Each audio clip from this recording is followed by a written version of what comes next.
이 새벽 우리에게 주신 하나님 말씀 로마서 7장 14절에서 25절까지의 말씀입니다.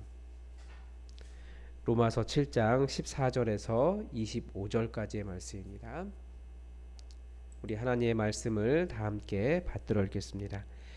우리가 율법은 신령한 줄 알거니와 나는 육신에 속하여 죄 아래에 팔렸도다.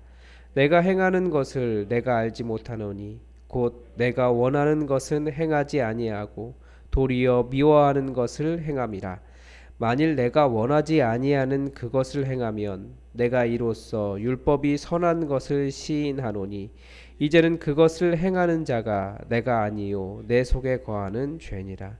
내 속 곧 내 육신에 선한 것이 거하지 아니하는 줄을 아노니 원함은 내게 있으나 선을 행하는 것은 없노라. 내가 원하는 바 선은 행하지 아니하고 도리어 원하지 아니하는 바 악을 행하는도다. 만일 내가 원하지 아니하는 그것을 하면 이를 행하는 자는 내가 아니요 내 속에 거하는 죄니라. 그러므로 내가 한 법을 깨달았노니 곧 선을 행하기 원하는 나에게 악이 함께 있는 것이로다. 내 속 사람으로는 하나님의 법을 즐거워하되 내 지체 속에서 한 다른 법이 내 마음의 법과 싸워 내 지체 속에 있는 죄의 법으로 나를 사로잡는 것을 보는도다. 오호라 나는 곤고한 사람이로다. 이 사망의 몸에서 누가 나를 건져내랴. 우리 주 예수 그리스도로 말미암아 하나님께 감사하리로다. 그런즉 내 자신이 마음으로는 하나님의 법을 육신으로는 죄의 법을 섬기노라. 아멘. 우리가 성경을 읽을 때 약간 혼란을 느끼는 용어가 있습니다. 영혼육이라고 하는 인간에 대한 삼분법입니다. 성경에 영혼육이라는 단어가 다 등장을 합니다. 그래서 사람들이 영혼육이 무엇이냐 구분을 할 때 영은 인간의 가장 깊은 곳이라고 이야기하고 혼은 그래서 인간만이 가진 것이 영혼이다 이렇게 이야기하고 혼은 짐승도 가지고 있는 것이라고 이야기하고 영보다는 조금 더 얕은 인간의 본질이라고 생각합니다. 그리고 육은 겉껍질이다 이런 식으로 생각해서 뭐 짐승도 가지고 있다 이렇게 이야기하죠. 그런데 사실은 그렇게 판단하는 근거가 정확하게 성경적이다 이렇게 볼 수는 없습니다. 이런 해석은 아마 인간과 짐승들을 구분하고 인간이 조금 더 뛰어난 존재다라고 말하고 싶었던 것 같습니다. 실제로 이런 식의 어떤 우월주의적 해석이 성경에 몇 가지가 나옵니다.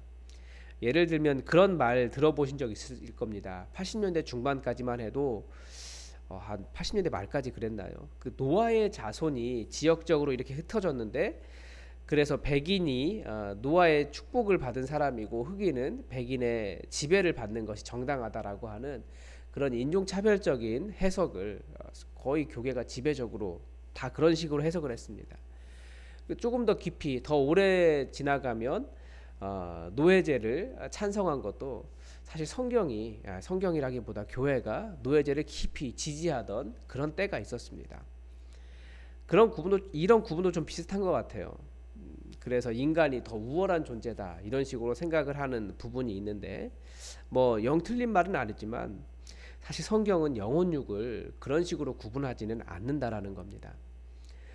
예를 들면 인간에 대해서 하나님께서 흙으로 사람을 빚으시고 그 코에 생기를 불어 넣으시니 생령이 되었다라고 하는 창세기 2장 7절의 말씀에 생령이라고 번역된 원어는 뭐 창세기 1장 20절, 24절, 30절에서 나오는 땅의 생물, 짐승이라고 번역된 단어와 똑같습니다. 그러니까 이것도 인간 중심, 인간 우월의 관점에서 차별적으로 번역된 단어인 거죠. 창세기 1장 20절에서 물들은 생물로 가득해라라고 하실 때 그 단어도 같은 단어입니다. 그러니까 살아 움직이는 존재가 되었다라는 면에서는 똑같은 거예요. 그러니까 하나님의 영을 가진 살아있는 존재로서 인간과 다른 많은 살아 움직이는 생물들에는 그 언어적으로는 성경의 번역에서는 큰 차이가 없는 겁니다. 성경에서 말하는 단어로는.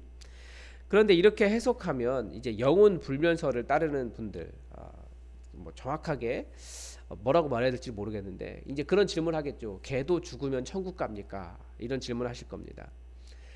왜냐하면 이 함께하는 애완견을 천국에서도 보고 싶어 하시기 때문인 것 같습니다. 그러니까 요즘 목사님들 고민이 그거거든요. 애완견 장례를 해달라고 하는데 애완견 어떻게 해야 되느냐, 이게 고민이 목사들에게는 많이 있어요. 그 개를 천국에서 볼 수 있다고 해야 되느냐 말아야 되느냐, 성경은 뭐라고 이야기하느냐, 그런 논쟁을 한참 하고 있습니다. 제 답은 개가 마음으로 믿어 입으로 고백하면 그렇게 되는 것으로 해야 된다, 이렇게 생각합니다. 중요한 것은 뭐냐, 성경은 인간을 영혼육 혹은 영과 혼, 영과 육 이런 식으로 잘 구분하지 않는다라는 겁니다. 인간은 인간이다라는 거예요. 그런데 우리도 나를 이야기할 때 조금 더 진심인 나를 이야기하잖아요. 그러니까 성경이 영을 이야기할 때가 바로 그런 내 안에 깊은 내 속사람, 그 형이상학적 이야기, 성이상학적인 나, 메타피지칸 뭐 그런 거 이야기할 때 영을 사용합니다. 사도 바울도 영혼욕을 우리가 생각하는 뭐 신약은 다르다라고 이야기하는데, 사실 우리가 생각하는 식으로 그런 삼분법으로 구분하진 않습니다.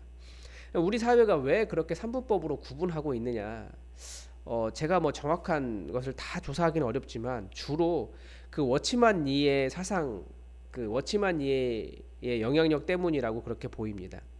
그러니까 워치만 니의 영향력 때문에 사실 우리나라의 구원파나 김기동의 귀신론 이런 것들이 파생되었기 때문에 한국 교회는 대부분 워치만 니를 이단으로 판정하고 있습니다. 그래서 우리가 이런 구분을 할 때 사실은 굉장히 조심스럽게, 우리가 영적인 실체를 알지 못하기 때문에 좀 구분해서 읽을 필요가 있습니다. 조심스럽게. 그래서 이 바울 서신을 읽을 때 영과 육, 영과 혼, 영혼육 이런 단어들을 볼 때 예리하게 구분할 필요가 있습니다. 주로 사도 바울이 영, 육, 영이라고 이야기할 때 영적인 것은 주로 신앙적인 것, 하나님을 섬기는 것과 관련되어 있습니다. 그러니까 우리는 어떻게 이야기합니까? 주로 믿음을 이야기하죠. 그게 전부 다 영적인 것에 해당하는 겁니다. 하나님 잘 섬겨야 된다. 그러면 그런 건 영적인 거예요. 찬양하는 것 영적인 거고, 이런 식의 구분으로 사용하고 있는 겁니다.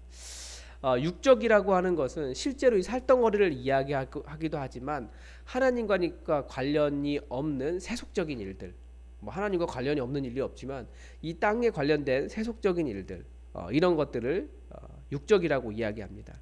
그래서 성경은 때로는 그것을 땅이라고도 이야기하고 여러 가지 표현들로 이야기하죠. 이런 식으로 해석하는 것이 어느 정도 맞습니다. 길게 설명을 드렸는데 오늘 본문 14절은 이렇게 시작합니다. 우리가 율법은 신령한 줄을 알거니와 나는 육신에 속하여 죄에 팔렸도다. 새로운 번역을 조금 참고하면 조금 더 쉽습니다. 율법은 영적인 것입니다. 이렇게 번역을 했습니다. 그런데 나는 육신적입니다. 육신적이어서 죄에 팔린 상태입니다. 이렇게 번역하고 있습니다. 그러니까 율법은 영적인 것이다. 어떤 의미인지 아시겠죠? 율법은 하나님과 관련된 그런 믿음에 관련된 겁니다. 그런데 나의 육신은, 나는 육신적이어서, 그러니까 이 땅과 관련되어 있어서 하나님을 찾지 않는 상태여서 죄가 가득한 상태, 하나님이 없는 상태이기 때문에 죄 아래에 팔린 상태, 그러니까 죄의 노예 상태, 사망 권세가 가득한 상태입니다. 라고 확장해서 해석할 수 있는 겁니다. 죄에 팔린 상태, 죄의 노예 상태이기 때문에 어떤 일이 발생합니까? 그래서 그 다음 이야기하는 거예요. 그래서 먼저 이 부분을 해석하려면 먼저 여기서 말하는 나가 누구인가를 한번 생각해 봐야 됩니다. 물론 당연히 사도 바울이라고 볼 수 있죠. 그런데 그 14절을 약간 어감을 바꿔서 이해하면 본문이 이해가 됩니다. 자, 죄에 팔린 육적인 상태인 나를 한번 생각해 봅시다. 이렇게 보면 좀 쉽습니다. 그러니까 나라고 하는 존재가 죄에 팔린 상태예요. 그래서 사도 바울을 직접적으로 이야기하기보다 죄의 상태에 있는, 그러니까 육적인 존재, 죄에 팔린, 죄의 노예 상태에 있는 가정적인 상태의 나를 생각해 보자라는 거예요. 그래서 많은 주석가들이 이 아담으로서의 인간이다라고 이렇게 좀 그런 뭐라고 할까요? 학문적인 용어로 이야기하는데, 그러니까 죄에 팔린 육적인 나를 한번 생각해 보자라는 거예요. 근데 죄에 팔린 나는 어떤 상태입니까? 가장 먼저 선한 일을 하고 싶은데 마음속에는 그게 있는데 오히려 반대의 일, 악한 일을 하게 된다라는 거예요. 죄의 상태이기 때문에. 심지어 속으로는 하나님의 법을 기뻐하는데 내 몸의 각 부분은 하나님의 법이 아니라 육신의 법을 따라간다라는 거예요. 근데 그 법이 뭐냐? 죄의 법이라는 거죠. 그래서 그 죄의 상태에 팔린 나는, 육신에 속한 나는 결국은 죄의 법의 포로에 불과하다. 그래서 너무나 비참합니다. 어떻게 해야 됩니까? 그러니까 유대인들도 하나님의 율법을 따르며 어떻게든지 선하게 살아보려고 노력하지만 마음속에 그게 있지만 상태 자체가 죄의 상태이기 때문에, 죄에 팔린 상태이기 때문에 결국 나오는 것은 사망의 권세밖에 나오지 않는다는 거예요. 이런 선을 알아도 하나님의 법을 알아도 이루지 못하는 상태가 바로 육적 인간의 특징이라는 거죠. 그래서 칼빈은 인간이 완전히 타락했다, 전적인 타락을 이야기합니다. 선의 가능성은 전혀 없다라고 말합니다. 우리가 바로 그 후예죠. 이 말은 구원의 가능성마저 전혀 없다는 겁니다. 선한 게 전혀 없기 때문에 인간은 전혀 가망이 없는 거예요. 그러나 인간이 구원받았습니다. 왜 구원받았습니까? 그 가망성 없는 인간이 바로 예수님을 통해서 구원받았습니다. 그래서 25절에서 사도 바울이 하나님께 감사하다는 고백을 하고 있는 거예요. 하나님 감사합니다. 예수님을 통해 우리를 구원해 주셔서 감사합니다. 이 감사의 고백은 이 비참한 인간의 상태, 죄에 팔린 상태의 인간의 그 상태를 잘 정리하다 보니까 너무나 감사해서 이렇게 구원의 그 가망이 전혀 없는 나 같은 자를 구원해 주시다니라고 하는 그것이 너무나 감사해서 그 입에서 터져나온 고백인 거예요. 그래서 25절 마지막에 다시 정리하잖아요. 내 마음은 하나님의 법. 그러니까 죄의 상태에 있는 사람은 선하게 살고자 하나님의 법을 마음으로 섬기지만 그런데 몸으로는 결국 죄의 법에 사로잡혀 살아가는 어쩔 수 없는 정말 비참한 상태, 불쌍한 상태가 인간이다라는 거예요. 그러니까 결국 사도 바울이 하고 싶은 말이 무엇입니까? 인간의 어떤 선에 소망을 두지 말라는 겁니다. 나름대로 선을 행하기도 하고 나름대로 착하다라고 이야기하고 나 스스로는 그래도 괜찮은 사람이야 라고 생각해서 다른 사람도 정죄하기도 하고 가르치려고도 하지만 결국은 죄가 그 사망의 열매를 맺게 할 것이라는 겁니다. 지금은 문제가 없어도 결국은 문제가 될 거라는 거죠. 유대인들이 그 신령한 율법을 가지고도 서로 싸우고 다른 사람과 어울려 살지 못하고 완고하고 종교적으로 우월감에 사로잡히고 그래서 결국 자기 의에 사로잡혀서 좋은 사람이 되지 못한 이유도 근본적으로 죄의 종이기 때문이라는 거예요. 율법이 약해서가 아니라 죄의 종이기 때문에. 헬라인들은 세상적인 지혜를 가지고 다 자기가 똑똑하다라고 말하지만 결국 그 사람들 그 똑똑한 거 가지고 나오는 열매가 뭡니까? 다 죄의 열매라는 거예요. 그래서 인간이 어떻게 할 수 없기 때문에 예수님께서 그 모든 죄의 값을 십자가에서 치르셨습니다. 죄에게 팔린 나를 피값 주고 다시 사셨습니다. 이제는 우리가 하나님의 소유입니다. 그래서 소망이 있는 거예요. 이 말을 하고 싶었던 거죠. 그래서 이제는 예수님을 따라 생명의 열매를 맺어가자. 이 이야기 하고 싶은 겁니다. 여러분, 하나님은 굉장히 거룩하십니다. 우리가 생각하는 것보다 측량할 수 없이 거룩하신 분이십니다. 우리는 내가 옆 사람보다 조금 선하다고 내가 선하다고 생각하는 경향이 있어요. 내가 조금 더 괜찮다라고 생각하는 거예요. 사실 그런데 그것도 죄예요. 죄의 열매이기 때문에 죄의 상태에 있기 때문에 하나님의 선하심을 마치 내가 조금이라도 만족시킨 것처럼 착각한다라는 거예요. 진짜 교만한 거예요.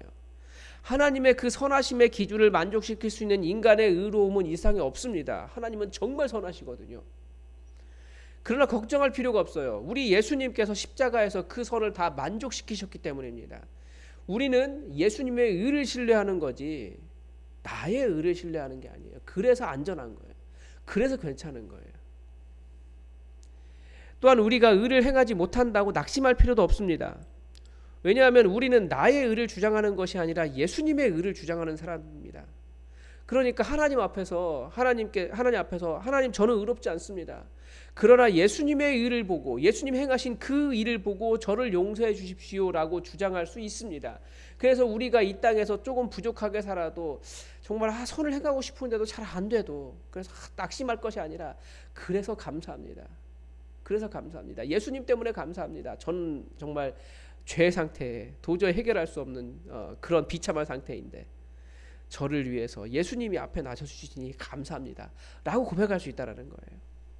그래서 만약에 마지막 날 예수님의 심판대 앞에서 그 예수님이 하신 말씀이 그거잖아요. 마태복음에서 예수님의 심판대 앞에서 제가 이것도 잘했고 저것도 열심히 했습니다, 제가 저 사람보다 조금 더 선하고 제가 나름대로 열심히 노력했습니다 라고 말하는 사람은 어리석다라는 거예요. 왜냐하면 하나님 앞에서 의로운 자가 하나도 없기 때문입니다. 마치 내가 하나님의 의로움을 조금이라도 만족시켰다라고 생각하는 것은 교만이라고요. 그런데 제가 무슨 일 했습니까? 제가 한 일은 아무것도 없습니다 라고 말했는데 예수님은 그 사람을 인정해 주셨어요. 그래서 내가 이 세상에서 더 잘해야 한다라고 하는 부담도 우리는 내려놓을 수 있습니다. 더 하나님을 의지하며 실패조차도 하나님께서 선으로 바꾸심을 믿고 한 걸음 한 걸음 하나님 나라를 만들며 살아가는 게 더 중요한 겁니다. 또 그 예수님의 복음처럼 다른 사람을 그렇게 대할 수도 있어요. 부족할 수 있어요. 잘 못할 수도 있어요.